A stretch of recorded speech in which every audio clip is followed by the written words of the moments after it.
screw thousands of years of moral philosophy. Apparently, I need some pink-haired fatty to come in and tell me why my very existence as a white man is a crime against humanity, and I need to bend the knee.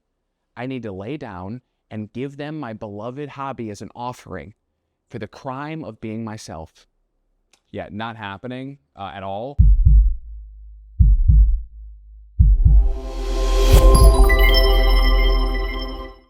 The Great Bald Hope.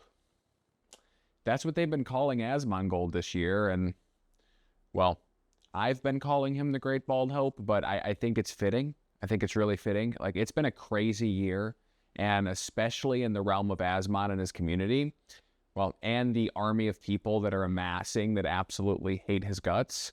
I feel like he's the Donald Trump of gaming commentary right now. Everyone seems to have either a love or hate opinion of him. It's very polarizing. And my last video that I made about him, which was completely satire, by the way, even though it may not have seemed that obvious, but I wanted it to be, and give me a break because I'm a YouTube noob.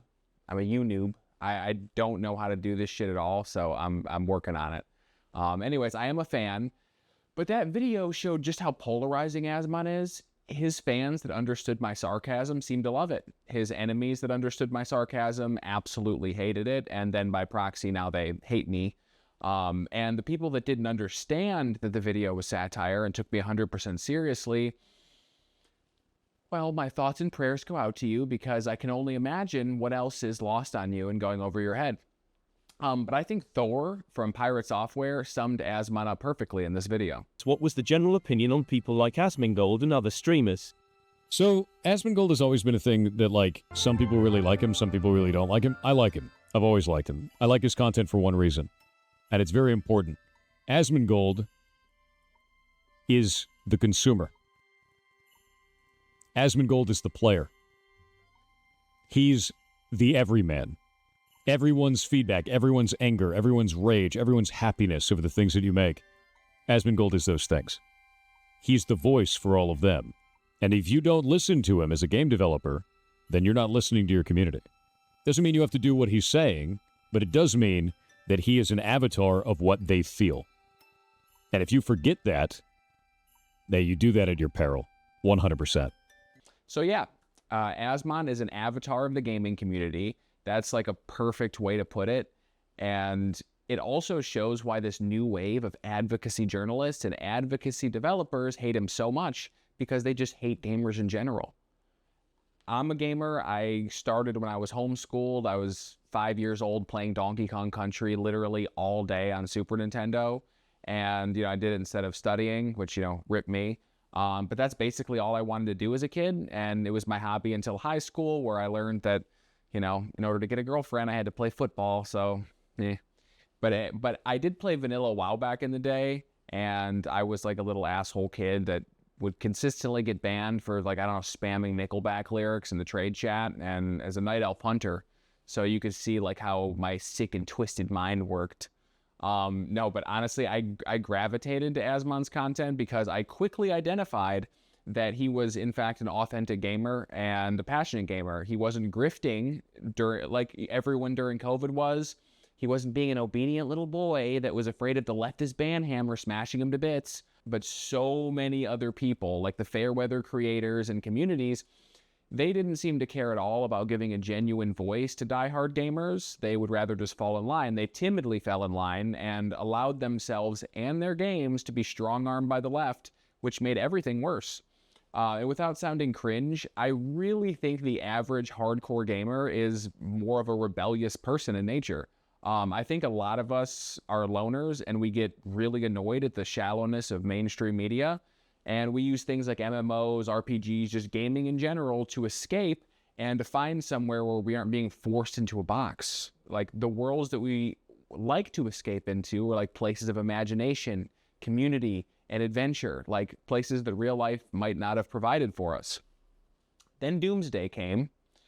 Well, it wasn't a specific day, more like a cultural season where these annoying business nerds and pretentious little theater kids snuck in and decided to hijack everything that we love in order to push their new theocratic woke ideologies.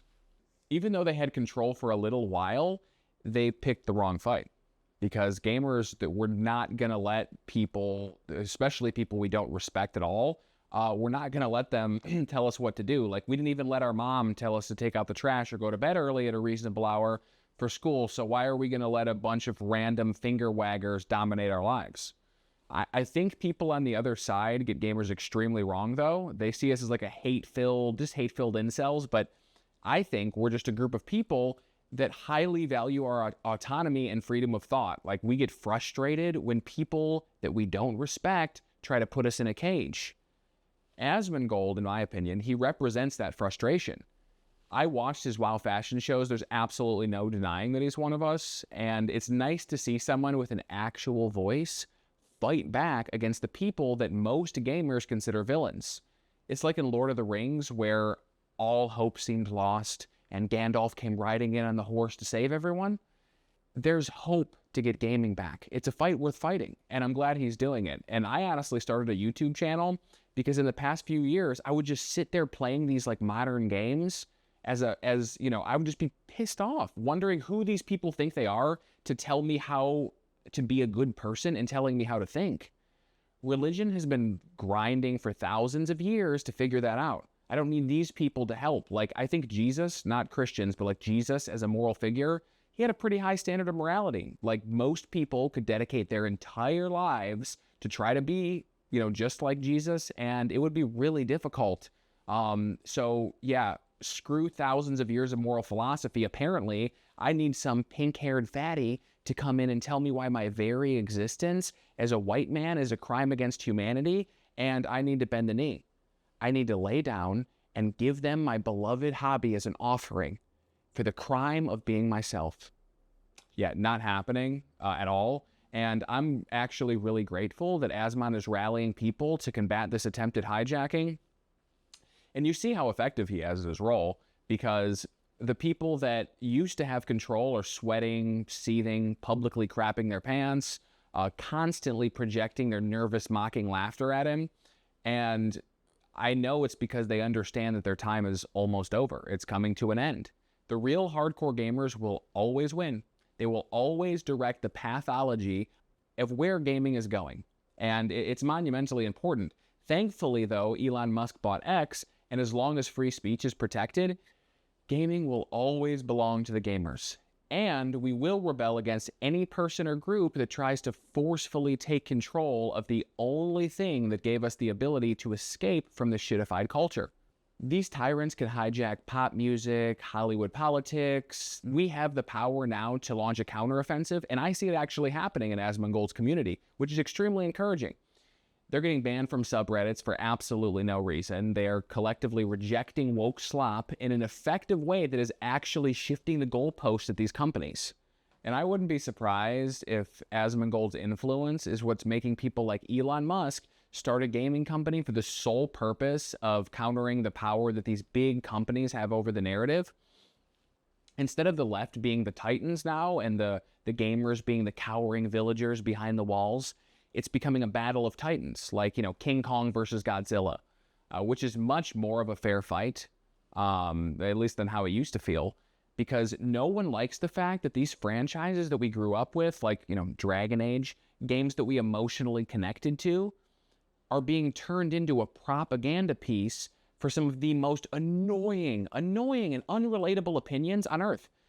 Turning Dragon Age from a dark fantasy that we all loved into a happy-go-lucky cartoon where the Thieves Guild doesn't even steal anything anymore because it would be too offensive. And the most offensive thing that you could ever do is misgender someone. That's mind-numbingly annoying. And what a cute reality that we live in. The annoying overlords that are supposed to satisfy our gaming appetite serve us inedible slop and then blame us for not scarfing it down. But that's not for long, because I fully support Asmongold and the effect he's having on gaming culture as a whole. Even though I don't agree with like every single thing that he says, I do see him as a net positive for gaming, and I hope he handles the pressure well and keeps the fight, you know, keeps fighting the good fight. Because I just joined the fight myself, and I think the more people that come together and redirect gaming from the political propaganda tool to being about, you know, I don't know, making fun games, I think the more hope we have into entering another golden era of gaming. Japan and other Eastern nations seem to still have a passion for art and for gaming, and we have to really stick together and help them out so the West doesn't just go and suffocate that too. But yeah, anyways, thanks, Asmon. Keep fighting the good fight, and Godspeed.